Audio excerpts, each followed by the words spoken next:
Hey everybody, welcome on in. This is what are we going to call it? The low production value of my Kansas race review. No graphics, no webcam, no funny anything. It's just what I can put up because I have a lot of catching up to do. But we are back. I am back from the Kansas Speedway where and I say we, all of us NASCAR fans, were just spoiled, man. We were just completely freaking spoiled. And boy, I had a wild weekend. I'll go through all that, but we'll start with I guess we'll start with my travels. So on my way down to Kansas City, I made a little stop at a place that has it's a flea market, essentially. It's called Collectomania. It's a little place in Des Moines, and it has just kind of a bunch of booths. A lot of stuff from the 90s there. A lot of kind of garage sale-esque stuff that got pulled out of estate sales is in there. And so there's a whole big random selection of stuff. I mean, literally all sorts of stuff. And I personally enjoy it because I find a lot of cheap NASCAR stuff. So I went in there, spent about $10 and picked up a few items. The first of which I'm going to show you quick. This was Bobby Hillin, number 77 Jaspers Engines 1997 Thunderbird. So you can see that there. It has the rubber tires. It's our number 77. It's that blue, red, and yellow Jasper car. Obviously, it's 1997, so this was not in the 1998 Heat game that I played. That was actually, I believe, was it Jay Jasper at that point, I think, that was running that car. But yeah, you can see it's got Action Platinum Series on there. But yeah, this is the 164th of that car. Found this. This was about $2. So I decided to pick it up. It was still in good shape in the box, so I wanted to see it. Another piece I picked up was this. This is Michael Waltrip's 2002, I believe. Yeah, I think it was 2002. Or 2001, no, it was 2002, Napa Chevy Monte Carlo. It's actually in really good shape. It was there was no box or anything. It was just sitting on a shelf, but I looked at it, I'm like, man, this sucker's clean. So for a couple bucks, I ended up picking up this as well. I thought it looked really, really good. Thought the paint color was always really cool. I always liked the number 15 Napa car, so I also picked that up while I was there. And then I picked up one final item. This is Jeff Gordon's 2001 championship car, but they used a different paint scheme, the DuPont 200 years there. You see the number 24. We got the I don't know what you call this paint scheme. It had the white hood with kind of these weird swoops, but then you got the 2001 champion up there, so kind of a fun thing, but it's a little worse for the wear, but I mean, it's still in its box, so it's kind of neat. But yeah, anyway, this is sitting up there. I think this was like maybe $7, so all in all, like I said, spent about $10 on this stuff, and yeah, I thought it was kind of cool, so I thought I'd pick it up. It ain't gonna stay in the collection. I just thought it was fun stuff I was gonna pick up and then show you guys, because I thought it was kind of neat to rescue some of that from the estate sale, shall we say. Okay, so then that was Friday. We went the rest of the way down Friday, and we ended up going over to Lakeside for the High Limit race. If you know anything about the High Limit series, Brad Sweet, Kyle Larson owned the series. They were running doubleheader for $50,000 at the Lakeside Speedway, which is about 10 miles north of the Kansas Speedway. And so we went out there, got plastered full of dirt and dust, and it was a little wet, but they got the show in. Lights went out partway through, which is kind of weird, but overall, it was a really fun show. I wish I could have gone for both nights, but unfortunately, the time confliction was they were running both the truck race and that race at the same time. And originally, I had planned to go to the High Limit race. But then Brett Moffitt announced he was running the truck race, and that really threw a wrench in my plans. And so I decided to stick around and watch Brett race. Unfortunately, I missed a really good sprint car race at the time. But the good news is Brad Sweet won both of them, so I was pretty happy with both of those results as a Casey Kane Racing fan. But yeah, when I was out there, we went over after the race, and we got a chance to go and get some autographs. So I went down into the pits, and I brought 3 cars with me, the first of which is the Daytona 500 car from last year. Got Ricky Stenhouse Jr. to sign it. My marker unfortunately failed me. I don't know what I got to do. My markers have been really bad for the last couple of years. They just get really streaky. And yeah, you can see it's, the marker just failed. So I don't know. I got to figure out what to do because my markers were bad all weekend. I didn't have a single marker do a good thing this weekend. But Ricky did his best. He really did try it multiple times to make sure it would kind of go. And, it was my marker that was the problem. So anyway, it's still cool. It doesn't really matter how it looks. It's at the end of the day, I got a Daytona 500 car signed by the guy that won it. And I witnessed it last year. So I think all that's pretty cool. So, yeah, he was there at the sprint car race course, and then I also got a couple autographs from Kyle Larson while I was there. First of which was the 2021 Bristol car. So this is a car that, of course, I also saw race in person. So I only brought cars I saw race in person this year.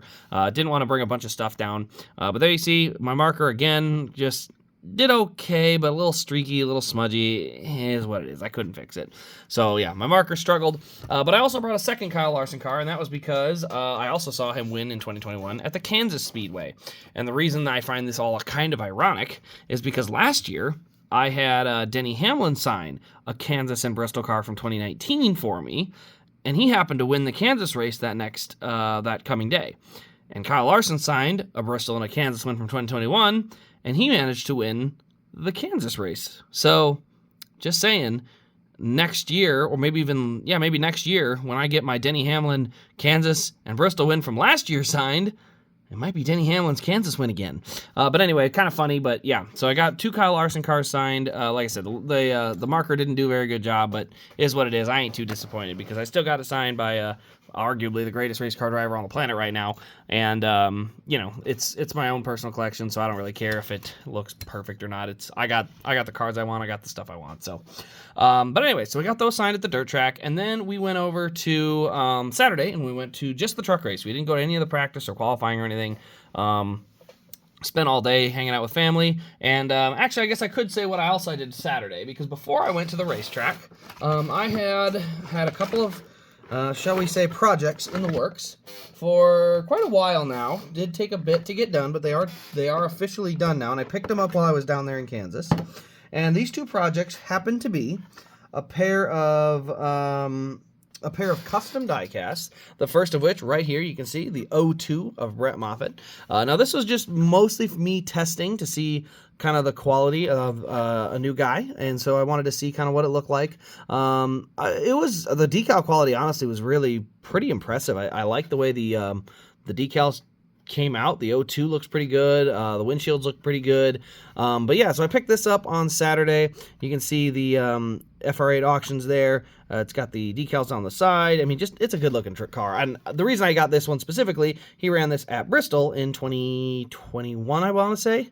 Maybe it was 2021. So in 2021, he ran this one at Bristol. I almost got the door off this. Unfortunately, it sold before I could get to it, but I was really wanting to get the door.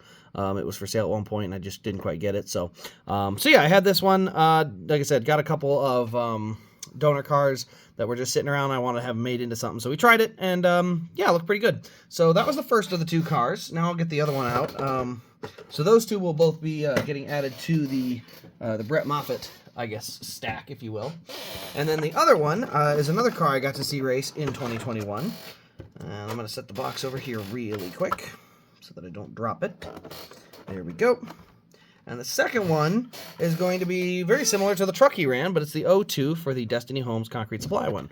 So you can see we got Concrete Supply, you can see we got the O2, Destiny Homes car. You'll notice this paint scheme is very similar to a lot of the Destiny Homes paint schemes. A lot of red, a lot of yellow, a little bit of black, a little bit of silver. So that's kind of the trend with this paint scheme. It's run at a number of places.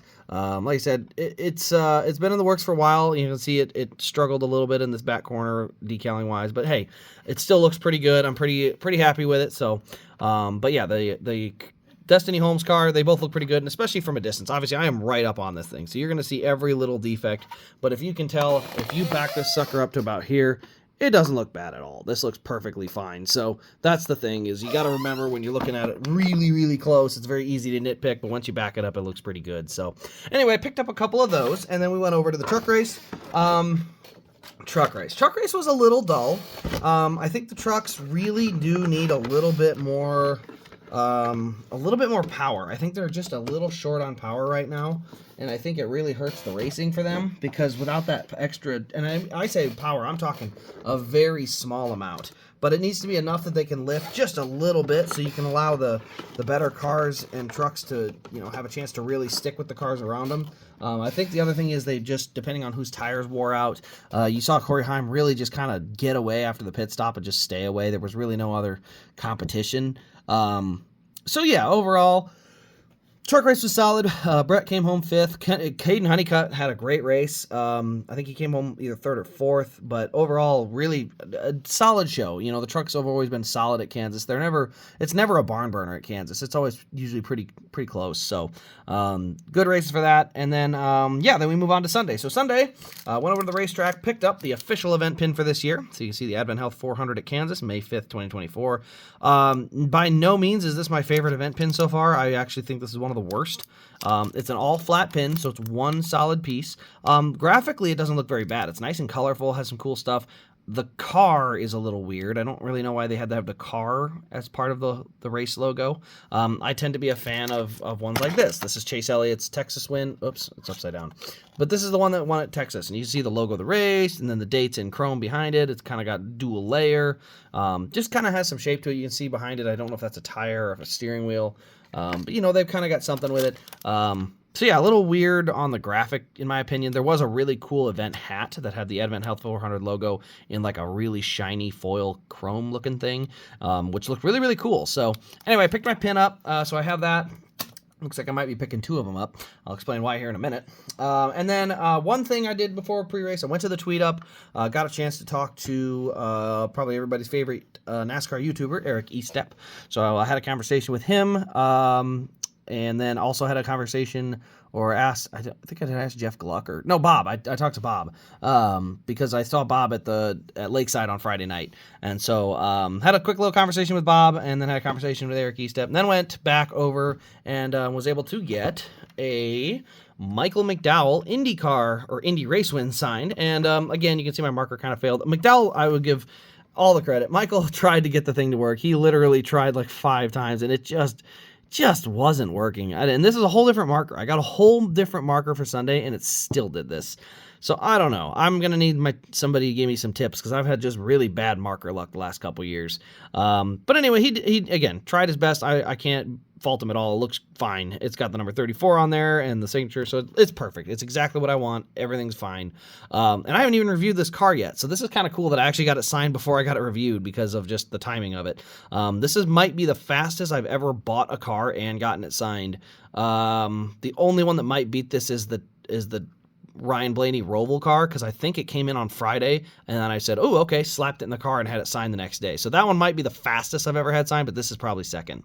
But yeah, overall, I really glad to get that one taken care of as well because that's another win that I saw last year that, I saw you at an appearance and decided to be a good chance to get that signed. So yeah, I got a few autographs while I was down there. Got, I think, total of 4 cars signed and got a couple customs picked up and a couple other things like that. So overall, really, really fun weekend. And that was just before the race even started. So then we get rain delayed. And we're sitting in the car. We're watching F1 during the rain delay.